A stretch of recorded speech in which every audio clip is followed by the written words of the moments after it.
হেই, the পলিটিগুরুর ফ্যামিলিতে তোমাদের সবাইকে স্বাগত জানাচ্ছি। আজকে আমরা উচ্চ মাধ্যমিক WBH এ টেস্ট পেপার সলভ করব রাষ্ট্রবিজ্ঞানের। ওকে, তো আজকে থাকছে school test question paper set number 5 পৃষ্ঠা নম্বর C25। ওকে, এবং স্কুল থাকছে ভাষা পাইকার হাই স্কুল, মুর্শিদাবাদ। ওকে, তো চলো শুরু করা যাক। আর হ্যাঁ, শুরু করার আগে বলে রাখি, এখনো পর্যন্ত দ্য পলিটিগুরুর ফ্যামিলিতে যুক্ত না হয়ে থাকলে সাবস্ক্রাইব করে যুক্ত হয়ে যাও। তো চলো শুরু করা যাক। প্রথম ঠান্ডা লড়াইয়ের প্রারম্ভিক ঘোষণা করেন কালকেই করেছি, তাই না? এটা কি হবে? বারুচ রয়েছে, লিপম্যান রয়েছে, চার্চিল রয়েছে। আমরা কি বলেছিলাম, যেখানে লিপম্যান এবং বারুচ দুটোই থাকবে সেখানে আমরা লিপম্যান চুজ করব, তাই না? তো option B, Lippmann. Next, Fulton বক্তৃতার সময়কাল। ফুলটন বক্তৃতা কবে দেওয়া হয়েছিল? এটা হবে 1946 সালে। ক তারিখে জানো? 5ই মার্চ। ওকে, চলো নেক্সট কোশ্চেন। প্রথম পরমাণু আক্রান্ত দেশটি হলো কি? Option C, Japan. Next, SAARC প্রতিষ্ঠিত হয় কবে হয়েছিল বলো তো, মনে আছে? হ্যাঁ, একদম 1985 সালে। ক তারিখ? 8ই ডিসেম্বর। নেক্সট, 5 দাগ, জোট নিরপেক্ষ আন্দোলনের রূপকার আমরা জানি জওহরলাল নেহেরু, তাই তো? নেক্সট, 6 দাগ, পঞ্চশীল চুক্তি স্বাক্ষরিত হয়। পঞ্চশীল চুক্তি কার মধ্যে? ভারত এবং চীনের মধ্যে। অপশন এ, ঠিক আছে। নেক্সট, সম্মিলিত জাতিপুঞ্জের প্রথম মহাসচিব কে ছিল? ক্রিগভ্যালি। আর বর্তমান অ্যান্টোনিও গুটারেস। ওকে, নেক্সট, আন্তর্জাতিক বিচারালয় ড্যাশে অবস্থিত। কোথায় হবে? নেদারল্যান্ডের হেগ শহরে, তাই না? 9 দাগ, সাধারণ সভার বর্তমান সদস্য সংখ্যা। বর্তমান 193। নেক্সট কোশ্চেনে যাওয়া যাক। নেক্সট কোশ্চেন থাকছে, ইউনাইটেড নেশনস পিস কিপিং বইটির লেখককে। দেখো, এই বইটির লেখক হচ্ছে Rosalyn Higgins. Option B. Next, 11 দাগ, রাষ্ট্রপতিকে অপসারণ করা হয় কিসের মাধ্যমে? ইমপিচমেন্টের দ্বারা। 12 দাগ, ভারতের তারকামণ্ডলীর মধ্যে বিরাজমান চন্দ্র বলা হয় কাকে, জানো? এটা হবে অপশন বি, প্রধানমন্ত্রীকে। ঠিক আছে। নেক্সট, পার্লামেন্টের স্থায়ী কক্ষ রাজ্যসভা, অফকোর্স, তাই তো? অপশন ক।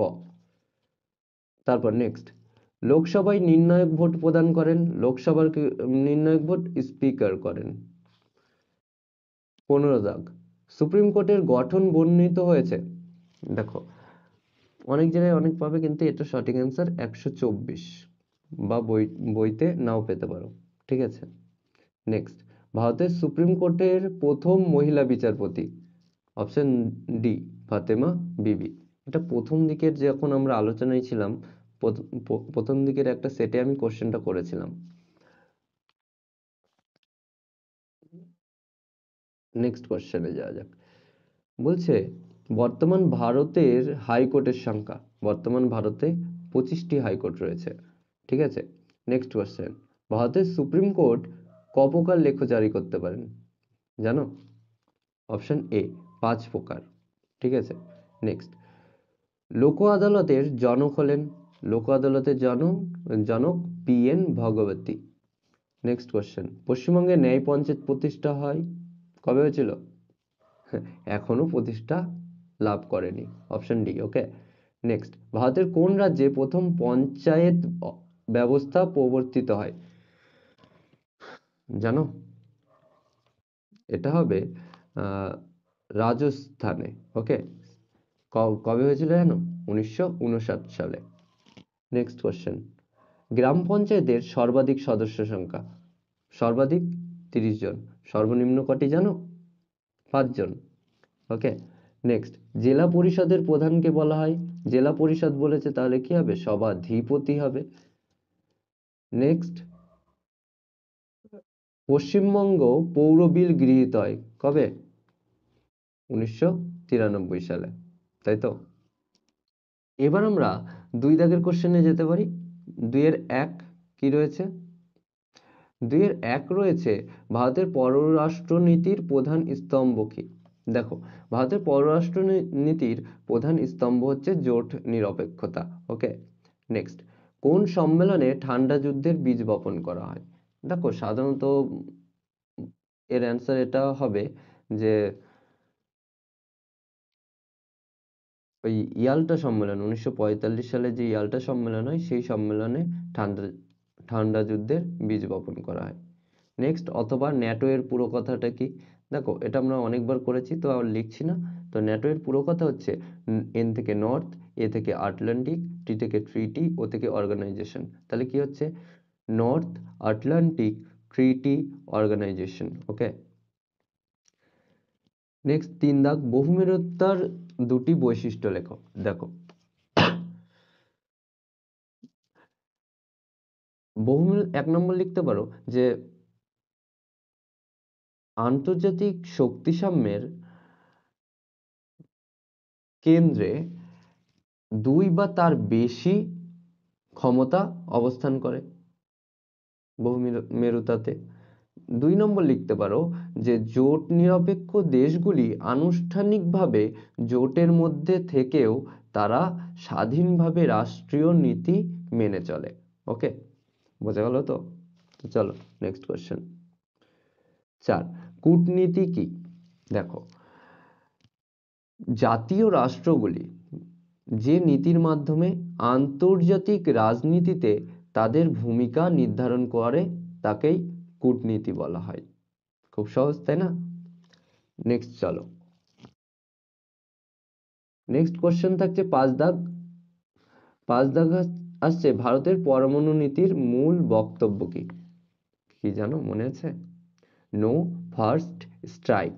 ওকে, ভারতের পরমাণু নীতির মূল বক্তব্য হচ্ছে নো ফার্স্ট স্ট্রাইক, তাই না? আমরা আগে অ্যাটাক করি না, আমরা জবাব দেই, যেরকম সেই উড়িতে দিয়েছিলাম, তাই না? উড়ি আক্রমণ। নেক্সট 6 দাগ, আফগানিস্তান কবে সার্কের সদস্য হিসেবে যোগ দেয়? কবে দিয়েছিল? 2007 সালে, তাই তো? নেক্সট, সার্কের চুক্তি স্বাক্ষরিত হওয়ার সময় ভারতের প্রধানমন্ত্রী কে ছিল? দেখো, সার্ক চুক্তি স্বাক্ষরিত হওয়ার সময় ভারতের প্রধানমন্ত্রী ছিল রাজীব গান্ধী। ঠিক আছে, আর চুক্তি কবে স্বাক্ষরিত হয়? 1985-তে, তাই না? নেক্সট কোশ্চেনে যাওয়া যাক। আটলান্টিক সনদ কাদের মধ্যে স্বাক্ষরিত হয়? দেখো, আটলান্টিক সনদ স্বাক্ষরিত হয়েছিল 1941 সালের 14ই আগস্ট। কাদের মধ্যে হয়েছিল? ব্রিটিশ প্রধানমন্ত্রী উইনস্টন চার্চিল ও মার্কিন রাষ্ট্রপতি রুজভেল্টের মধ্যে। ঠিক আছে,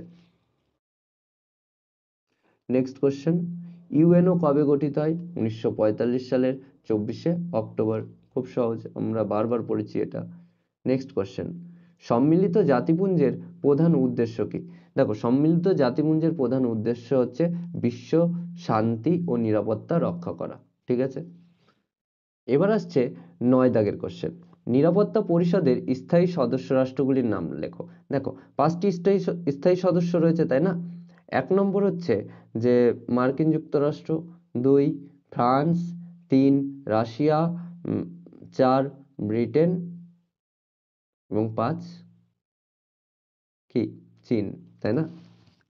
চলো নেক্সট কোশ্চেন। 10, ব্লু হেলমেটস কাকে বলে? দেখো,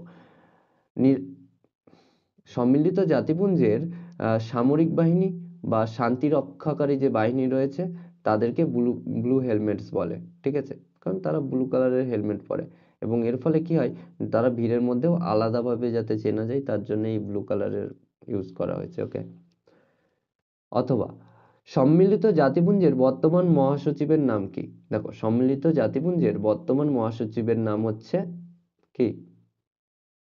অ্যান্টোনিও গুটারেস বা গুটেরেস। ওকে,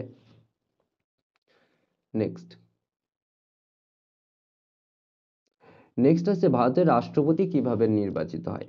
দেখো, ভারতের রাষ্ট্রপতি একক হস্তান্তরযোগ্য সমানুপাতিক প্রতিনিধিত্বের নীতির ভিত্তিতে গোপন ভোটের দ্বারা এক নির্বাচক সংস্থা কর্তৃক পরোক্ষভাবে নির্বাচিত হন।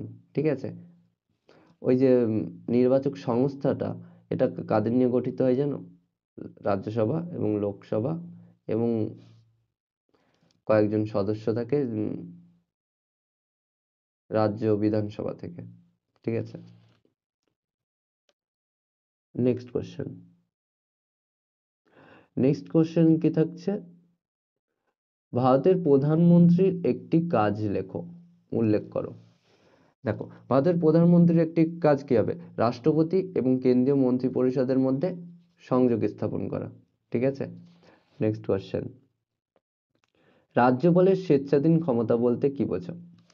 দেখো, রাজ্যপালের স্বেচ্ছাধীন ক্ষমতা বলতে এমন এক বিশেষ ধরনের ক্ষমতাকে বোঝায় যা প্রয়োগ করার জন্য তিনি মুখ্যমন্ত্রী বা মন্ত্রিসভার সঙ্গে পরামর্শ করতে বাধ্য না, এবং যে ক্ষমতা প্রয়োগের বৈধতা নিয়ে কোনো প্রশ্ন করা যায় না, সেটাই হচ্ছে রাজ্যপালের স্বেচ্ছাধীন ক্ষমতা। ঠিক আছে, নেক্সট কি থাকছে?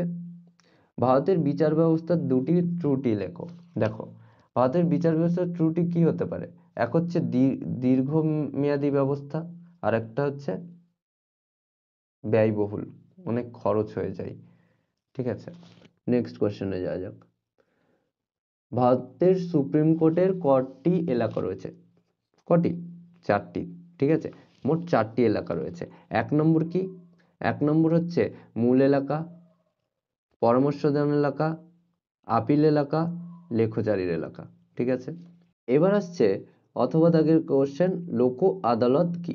দেখো, লোক আদালত বলতে পারি আমরা ভারতের বিচার ব্যবস্থাকে সমাজের মানুষের কাছে স্বল্প ব্যয়ে ও স্বল্প সময়ে পৌঁছে দেওয়ার এক প্রগতিশীল কি পদক্ষেপ হলো লোক আদালত। ঠিক আছে, তো আরেকবার বলি আমরা যে ভারতের বিচার ব্যবস্থাকে সমাজের মানুষের কাছে স্বল্প ব্যয়ে এবং স্বল্প সময়ে পৌঁছে দেওয়ার একটি প্রগতিশীল পদক্ষেপ হচ্ছে লোক আদালত। বোঝা গেল? তো চলো নেক্সট কোশ্চেনে যাওয়া যাক। তবে ব্লক প্রশাসনের প্রধান আধিকারিক কে? দেখো, ব্লক প্রশাসনের প্রধান আধিকারিক হচ্ছে বিডিও। ওকে, নেক্সট, ক্ষুদ্র জেলা শাসক কাকে বলা হয়? এসডিএম। ভুল বললাম না? একদম না, এসডিও। ওকে, এসডিওই কোথাও কোথাও এসডিএম নামে পরিচিত। ঠিক আছে, নেক্সট, XVI মানে 16 লাখ। বড় কমিটির একটি কাজ লেখো। দেখো, বড় কমিটি সপরিষদ মেয়রের তত্ত্বাবধানে দায়িত্ব পালন করে থাকে এবং নিজ এলাকার পৌর কার্যাবলী দেখাশোনা করে, এটাই তার প্রধান কাজ। ঠিক আছে, তো শেষ হলো 3 দাগ। 3 দাগ তোমরা করে নিও, বড় কোশ্চেন। আবার দেখা হচ্ছে কালকে। আর হ্যাঁ, আমরা যে প্রতিদিন একটা করে টেস্ট পেপার সলভ করছিলাম, এখন থেকে 2টো করে টেস্ট পেপার সলভ করব প্রতিদিন। ওকে, মোটামুটি 21 তারিখের মধ্যে বাকি যা আছে WBI যে টেস্ট পেপারের মধ্যে সবগুলো আমরা কমপ্লিট করে দেব। ওকে, তো চলো, সঙ্গে থাকার জন্য ধন্যবাদ। আজকে এই পর্যন্তই, চলো।